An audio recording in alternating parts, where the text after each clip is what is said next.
Let's get started. Okay. Hello. Hi. Nice to meet you. Thank you for taking the time to join our interview.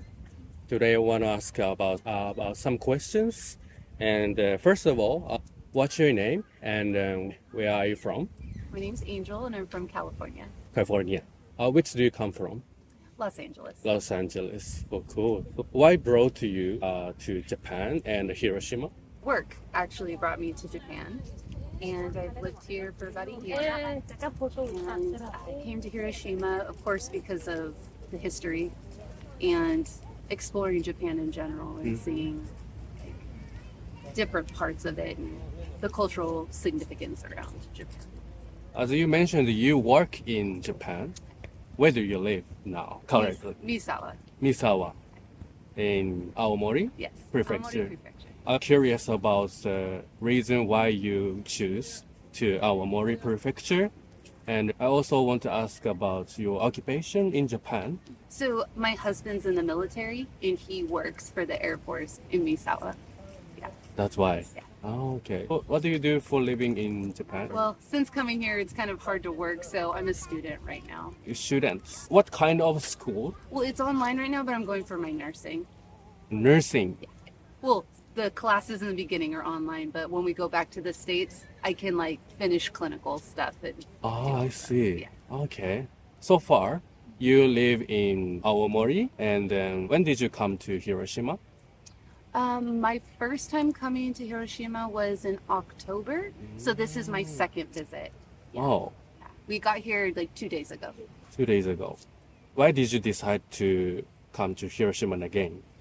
Well, two reasons.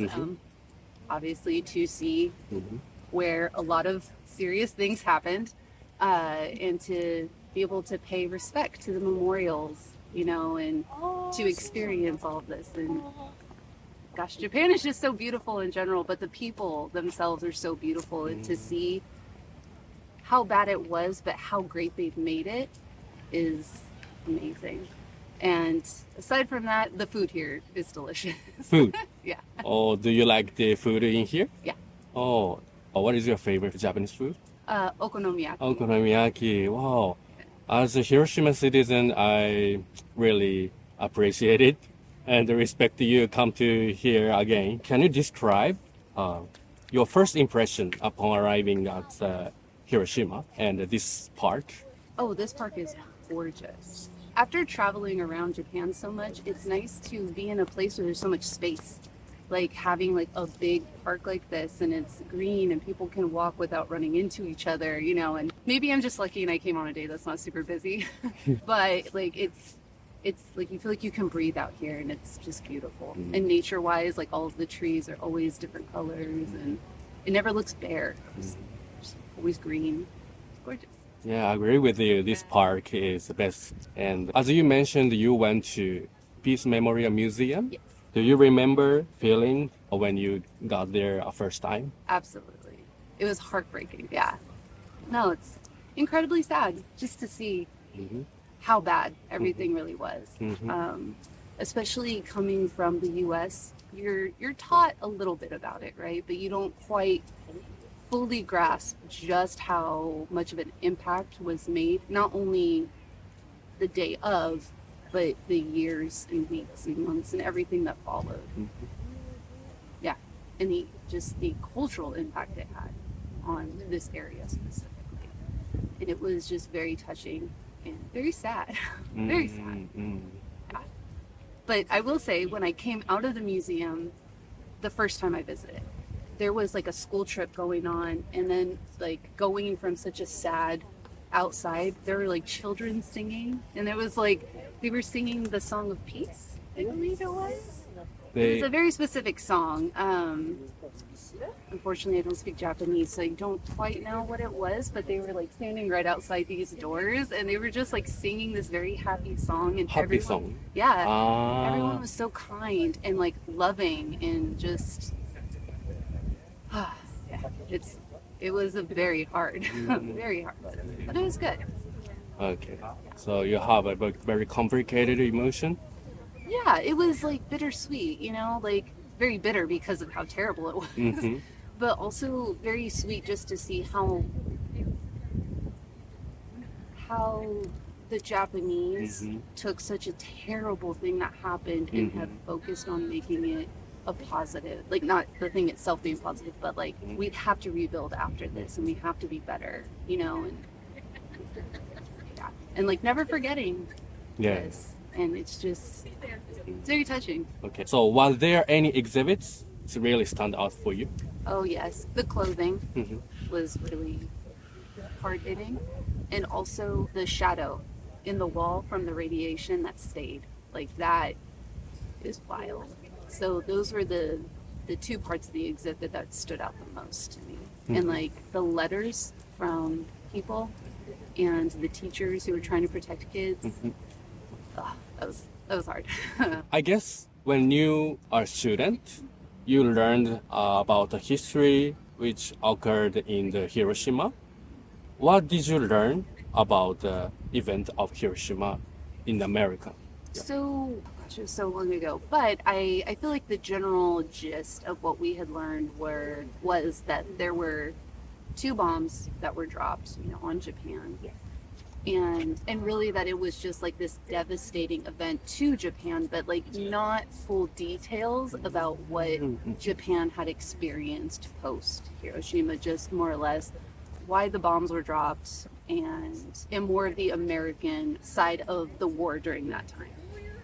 Okay. Like the recently with the ongoing conflict between Israel and Palestine, it also might be a difficult question. What do you think the leaders around the world should do to achieve peace? Yeah, I want to hear the opinion from your perspective.